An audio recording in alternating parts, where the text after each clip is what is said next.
Assalamualaikum warahmatullahi wabarakatuh. My name is Shazana binti Shabudin and my metric number is 2018641592. So I will be presenting on the introduction of the poverty issue in Malaysia. Okay, so poverty is viewed as a mixture of different elements that goes beyond the claim of lack of income and is not limited to a single factored phenomenon. In the 1970s, when the government's national policy gave high priority to poverty eradication, Malaysia established its own poverty line.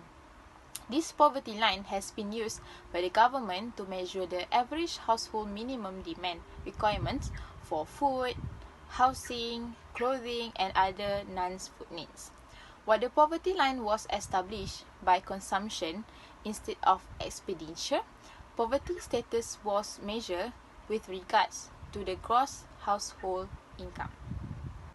So thus, households with incomes below the poverty line are classified as living in poverty, and those with income below half the poverty line are defined as living in severe poverty or hardcore poverty. This new poverty line also defines extreme deprivation or hardcore poverty as households with income below their food poverty line or households unable to meet their minimum food needs.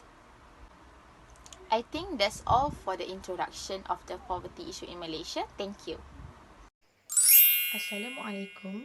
First, let me introduce myself. My name is Nur Alia Fariza binti Isa and my metric number is 2018635372.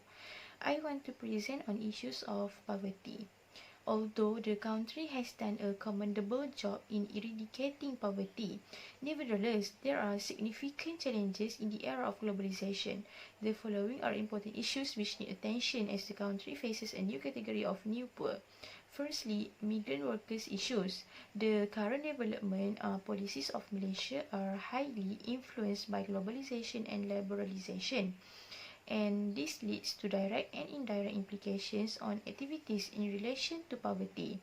Contraction in employment opportunities drastically affects the urban poor, the near poor, migrant workers. A high prevalence of unemployment and retrenchment are also acknowledged by relevant authorities. Since Malaysia restructured its economy, there is a huge demand for knowledgeable and skilled human resources in capital-intensive and high-value-added activities. An increased influx of overseas employees also aggravated the IOP in the post-war repercussions of 2008. This phenomenon induced a deliberate discussion in relation to the foreign labour policy for various reasons. The contribution of overseas employees for local economy, remittance for their country of origin, perceived competition in the local labour market between local and migrant workers, the potential arrival of an appalling amount of overseas labourers attribute to severe unrest altered into pressing concerns. NET 2010 is also concerned about this issue and stated the increased invasion of foreign labour force makes an impact on poverty issues and human resource development. Secondly, ethnic issues. The educational achievement of Bumiputra and rural students in disciplines which are very much fundamental to the economy was considerably lower than the urban and non-Bumiputra students. This led to an academic lacuna between these two sectors. If the policymakers turn a blind eye to the injustice and refuse to creating promising arrangement, fragmentations, faction would be unavoidable and turmoil between ethnic groups would become worse. Hence, the perceived gap between poor and non-poor will be widened. Thirdly, rural and urban poor. Since more than half of the family units in the rural area being categorized as poor, rural and urban poor poverty have constantly been identified as a problem confined to rural. However, the consequences of poverty are devastating among urban communities as a vast proportion of new poor family units are settled in urban settings. Rural and urban migration combined with the influx of foreign regulated and unregulated migrants dramatically increase the urban poverty. And the last one is poverty line income issues. Poverty line income PLI issues are constantly discussed by absolute and relative terms, with an idea that poverty alleviation initiative to be more goals directed and challenges that intensified poverty had to be optimally tackled. It's also observed that views on relative poverty have been changing over time. As we can see, Malaysia revised the PLI to 2,208 ringgit compared to the rate of 980 ringgit which has been adopted since 2005. The selection criterion for financial assistance has been set by the government. Even though financial support is being provided with the selected household, it seems more support is needed to be given in order to promote their living standard. Therefore, the efficacy of the current PLIs, which is to differentiate the poor household from the non-poor, should be revisited. Conversely, it is not clear as to which income level is to be used to define the inclusion criteria of the households to be selected for the provision of financial and other form of support. So, I think that's me at the end of my point. I will now hand over to the next presenter to explain on the implications of poverty. Thank you.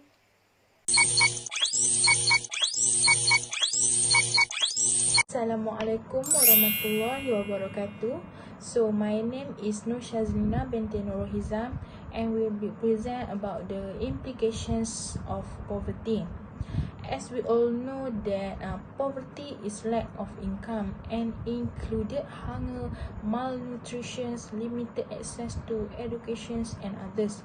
Poverty can give bad impact to country if the government do not take serious actions.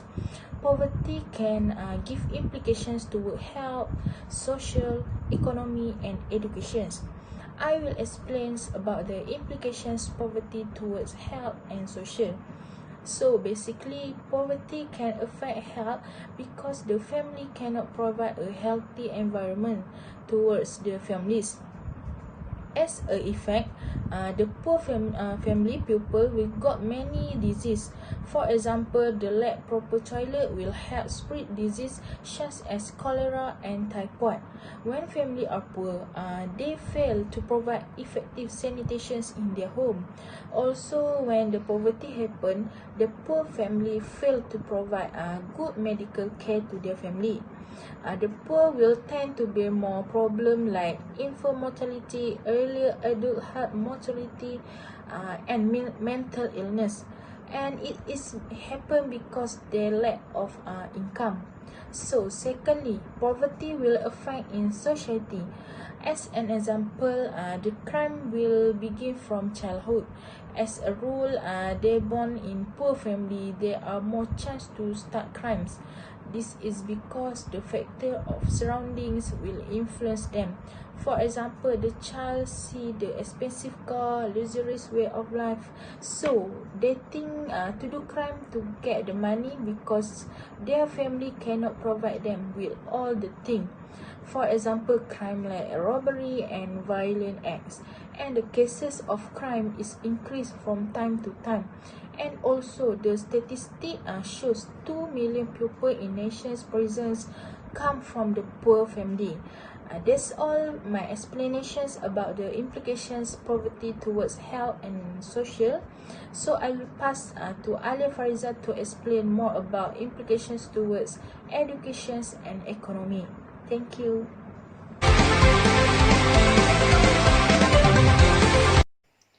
Thirdly, poverty will have an impact on the economy. Poverty is an important issue because it symbolizes the extent the economic growth of the country is enjoyed by its citizens as a whole. Growth is essential if governments are going to be able to continue to provide public service which directly benefit the poor. Therefore, the poverty rate will decline in line with the country's economic growth. As the economy grows, so do opportunities for employment and income growth. Stronger labour markets and higher income levels tend to help those families living in poverty move above the poverty threshold. As we can see, currently the COVID-19 pandemic has affected the income of many people, including causing job losses or earning half of their salaries. Lastly, poverty will have an impact on education. There is a direct correlation between low academic performance and poverty. Children who are exposed to extreme levels of poverty have difficulty with cognitive development, speech, and managing stress, which leads to adverse behavior. In these poor locations, young adults and children have to leave school to work to help provide additional income for their families. Other than that, they don't have access to education due to decent schools being too far for them to travel to. On the other hand, schools nearby don't have enough materials and resources such as textbook, computers, and maybe unqualified teachers to properly educate them. The conditions of the schools are just as poor as the children's living conditions because mostly schools in rural areas are typically overcrowded and have limited resources and infrastructure. So I think that's all from me. I will now hand over to the next presenter to explain on the recommendation. Thank you. Assalamualaikum. My name is Nur Adibah binti Muhammad Amran. I will explain about the recommendation. The first recommendation to reduce poverty is to create jobs. A well-paid job is the fastest road out of poverty. The federal government should engage in job development programs to kickstart job growth, such as restoring infrastructure, developing alternative sources of energy, renovating vacant housing, and make other commercial investment that generate opportunities, revitalize cities, and improve our national economy. To support the long-term unemployed and other vulnerable people re-enter the labour force, we can also draw on validated models of subsidized jobs. Employment development is an ideal way to alleviate poverty. When people have work, they have money. When the people have incomes, they can get out of poverty easily. The UN says that unemployment and underemployment lies at the core of poverty. For the vulnerable, the only commodity they can use to maximize their well-being is always labor. So the first recommendation is create jobs to reduce poverty. Next, the second recommendation is to develop and enforce policy and programs for fast and sustainable economic development in areas such as health, education, nutrition and sanitation, so that the vulnerable can participate and contribute to prosperity. Empowers persons living in poverty by including them in the creations and education of poverty reduction and eradication strategies and services. Their presence means that services represent certain items that are important to them, providing access to basic social services for all persons, including education, healthcare, adequate food, sanitation, housing, and clean water. Example, one of the most effective policies to reduce poverty is through education. We should put in motion that the provision of very high quality early education for all children from low income households and guarantee that everybody receives a decent educations. Some individuals assume that only small children are impacted by schooling in their childhood years. In fact, the evidence from both neuroscience and closely carried out assessment of the curriculum suggests that the preschool activities have long-lasting consequences and can be the most cost-effective way to ensure that the more children succeed, graduate from high school, go to college, and earn more as adults. By offering matching funds to states that are able to engage in high quality early education for those living in communities with low incomes, the federal government could further the aim. Access to technologies and creativity, including internet access and affordability to the electricity, must also be supported by the government. Assalamualaikum warahmatullahi taala wabarakatuh. My name is Nur Fatifani binti Muhammad Depi and I am from KN 2285A and my matric card number is 2018 4367 and 78. Today I want to discuss about the recommendation that can done by people or by the government or the body that's they are responsible to reduce the poverty in the Malaysia. Okay, the other recommendation is the government itself, they must implement it or must do or establish the special program, and this special program they can focus to the agricultural sector. This can be supported by Roshan 2017. He says that when they are doing this special program, this can give opportunity and can make the people in the agricultural sector can improve their wealth and also can improve the income. Okay, mostly the poor people come from these agricultural sectors, and when this program has been introduced, they can give them opportunity for them to increase their income. Okay, and then the government has introduced the Azam Tani for these people that involved in this agricultural sector. With it, this Azam Tani has been introduced to make poor people in this rural area can be involved in the agro-based entrepreneurship program. This program have focused to the people that have in the agricultural sector. With it can be the project in the agriculture, fishing, and rearing ruminants or non-ruminants animal. And then the last recommendation that can done by the government is they can introduce the technical and vocational training for the young people from the rural areas. Okay, this is because these young people being as the backbone for their family. With it, the young people can help their family to increase the income in the workforce. Okay, and then the technical and vocational education training, which is also known as the TVET, is the education and the training that offers the work skills and also the information to the young people.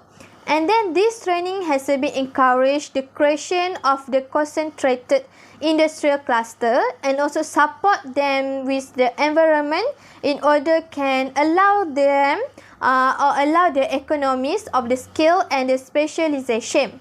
Okay, and also in this TVET has allowed them to increase the skill training. With it, this skill training have focused in order to build the required site the human resources to fulfill the requirement of the industry, and also can drive the changes in the productivity to make them move up from the value chain. Okay, so that's all from me, and I will pass to the next presenter. Thank you. So, I will conclude that poverty is one of the major issues in this world that need to be addressed quickly, because we can see the 1,000 people dying, and most of these are children. Poverty has been a problem for many years, and it will continue, because no matter what happens, there will be people who cannot afford enough food, water and shelter.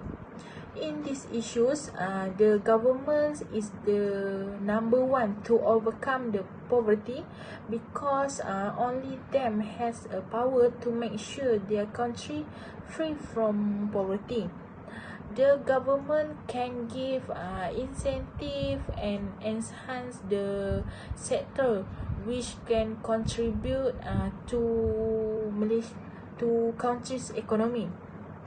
For example, if governments increase the type of sector, the poor will get more job opportunities. Also, we can see that the poor countries should have support by organizations like the World Bank.